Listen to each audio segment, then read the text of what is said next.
So YouTube have just released probably their most evil and worst update yet. I've looked at this and I've asked myself, why?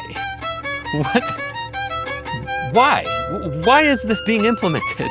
YouTube, y'all are really starting to play in people's faces.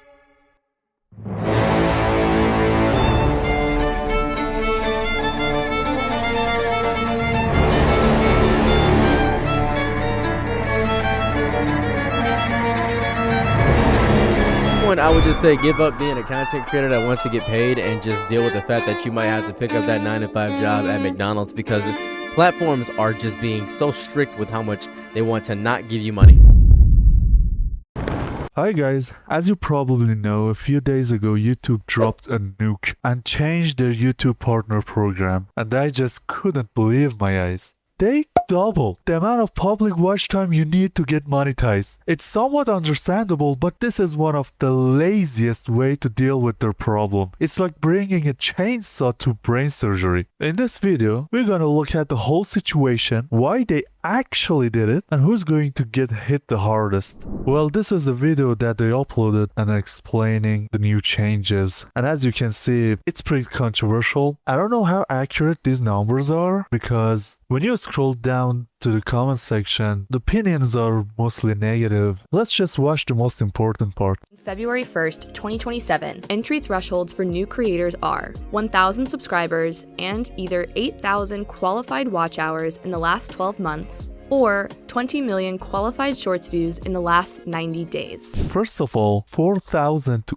8,000, it's 100% increase. When I first heard the news, I needed some time to let it sink in. The short situation is even more like a joke. Creators will need to maintain 10 million qualified shorts views over the last 90 days. If you're just uploading shorts, you have to get 10 million shorts views every 90 days just to stay in the monetization program, or there's no ad revenue for you, which is the absolute hardcore run. This is even more unfair than long format ad revenue situation. The first question that came to my mind was, Why? Why?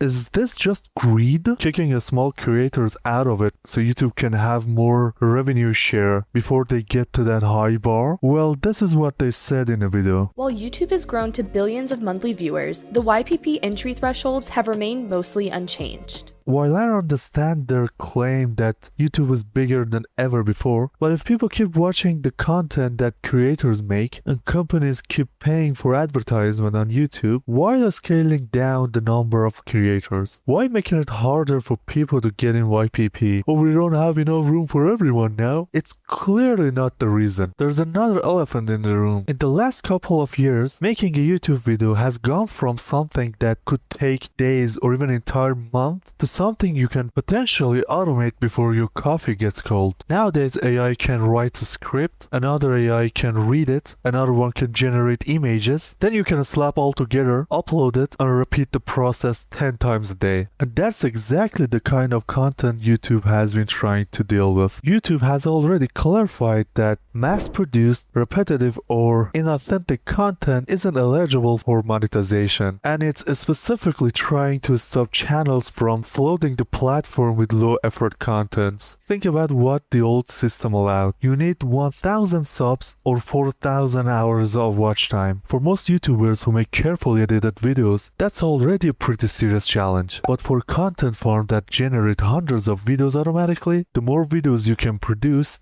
the more chance you have to hit those numbers. From YouTube's perspective, it kind of makes sense to raise the bar of entry. They don't need more videos, they need videos that people watch till the end. But this is strategy, in my opinion, it's really lazy, because there are a lot of gray areas that creators who make authentic content can easily fall into. YouTube is badly trying to deal with AI generated content, but the implications are disastrous. A lot of channels that have been on YouTube for years are taking fire, especially people that put in hours to make animation content. This would hit new and niche channels especially hard. I think the biggest impact won't be on the small channels, but on channels that cover niches with a small audience, like gaming channels that cover cozy games, or other niches with a small but dedicated fanbase. A niche with a genuinely small total addressable audience. Let's say a few thousand people worldwide who deeply care about that niche just can't rack up as many watch hours as a channel with a much broader audience. No matter how loyal that audience is, doubling the bar doesn't punish niche content for being niche, but it does punish it for being small. The new requirements makes harder to get channels that organically make high quality content off the ground and only serves the channels that are already in YPP. With this new update, YouTube indirectly says to them, just do whatever other channels do. Just do viral videos about 1 versus 100, Mr. Beast style editing, 1 cut every second, make videos like this done, that done, somebody's done, and just do popular formats and follow the mass audience. Look, I'm a small creator, I'm basically nobody in this business yet, but if there's one thing I've learned about creating content is that one of the hardest things when you're starting out is finding your identity. For some, it instantly works, bringing them thousands of views with just one video. But for the rest of us 99%, it takes time to find your identity, what works, and finding your style of making videos. Even if you know what you're doing, people might not find that interesting enough to sit through. Maybe you have to reinvent yourself or reconsider a lot of your choices that you've made. There are no official numbers, but based on what I've seen online, it seems like it takes people around 6 to 12 months to get monetized. Now imagine having to work twice as hard just to get there. Jesus! More than anyone else, those small YouTubers need that early money to noticeably improve their quality, like buying a new microphone or upgrading their PC. Good luck with that! Things that can easily make the quality of their videos better, and having at least a little hope that they can continue growing. The alternative ways that YouTube puts in front of us are just not as reliable as ad revenue. There are some other methods that you can use to make money, like fan funding, sponsors, and shopping products, which sounds cool on paper, but for a small channel that hasn't yet monetized, these options are become situational. Because we're not that big enough to get sponsor or don't have enough money or fan base to sell merch, simply can't take advantage of these options. With all that bad news, I think the only path that I'm gonna take